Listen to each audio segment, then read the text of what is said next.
Selamat pagi Ibu, Bapak, dan anak-anakku. Hari ini Rabu 11 Maret 2026. Kita belajar dari kitab Yosua pasal 24 ayat 29 sampai 33. Yosua pasal 24 ayat 29 sampai 33. Demikianlah firman Tuhan.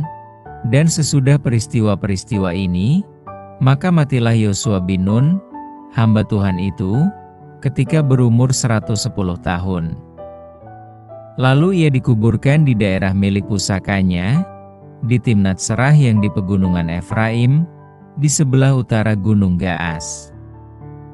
Orang Israel beribadah kepada Tuhan sepanjang zaman Yosua dan sepanjang zaman para tua-tua yang hidup lebih lama daripada Yosua, dan yang mengenal segenap perbuatan yang dilakukan Tuhan bagi orang Israel.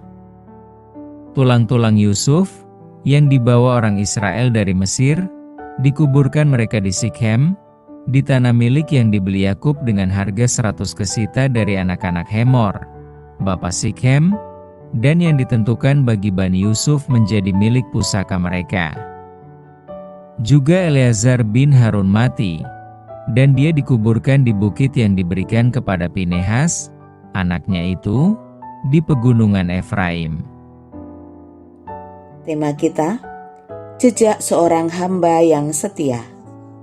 Banyak orang ingin meninggalkan jejak yang baik dalam hidupnya, dan pada umumnya, orang ingin dikenang sebagai orang sukses dan meninggalkan harta yang dapat menjamin kehidupan keturunannya.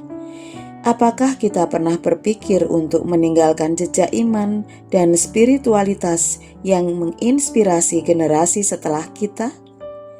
Meski Yosua telah mengikut Tuhan dan melayani jauh sebelum menjadi pemimpin bangsa Israel, dapat dikatakan bahwa ia mulai menapaki jejak kepemimpinannya ketika ia dipilih Tuhan menggantikan Musa. Yosua memulai kepemimpinannya dalam situasi yang sangat mustahil untuk memimpin bangsa Israel memasuki tanah Kanaan. Dia harus menggantikan sosok yang sangat besar, Musa, dan harus memimpin bangsa Israel yang keras kepala dan tidak mudah diatur, serta harus menghadapi musuh yang begitu kuat yang ada di depan. Secara manusia, Yosua takut dan gentar, sehingga berulang kali Tuhan memberikan kekuatan. Dengan menuruti firman Tuhan dalam kesetiaan yang teruji oleh waktu, Yosua memimpin bangsa Israel merebut tanah Kanaan melalui kemenangan-kemenangan dalam menghadapi musuh. Jejak kesetiaan Yosua ini diikuti oleh bangsa Israel yang berkomitmen untuk berpaut pada Tuhan dan tidak akan meninggalkannya.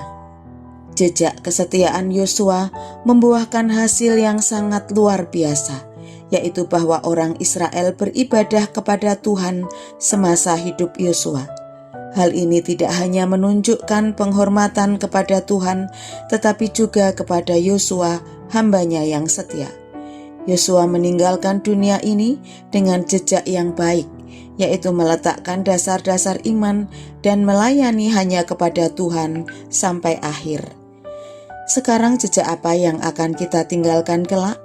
Bagaimanapun kita memulai iman dan pelayanan kepada Tuhan, biarlah kita mengakhirinya sama seperti hambanya Yosua. Apapun tantangannya, biarlah kita setia dan taat sampai akhir. Biarlah pada akhir hidup kita, Tuhan menyambut kita sebagai hamba yang baik dan setia.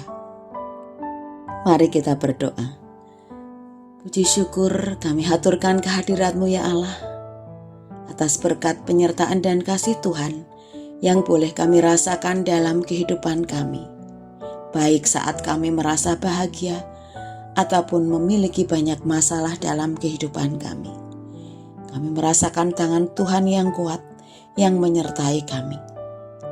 Bapa di surga, terima kasih untuk firman-Mu pagi ini. Tolong kami belajar setia seperti Yosua. Mampukan kami dalam hidup kami meninggalkan jejak-jejak yang baik yang mampu kami wariskan kepada anak cucu kami sebagai hamba yang baik dan setia di hadapan Tuhan. Kami serahkan hidup ini dalam tangan kasih-Mu, di dalam nama Tuhan Yesus Kristus Juru Selamat kami. Amin.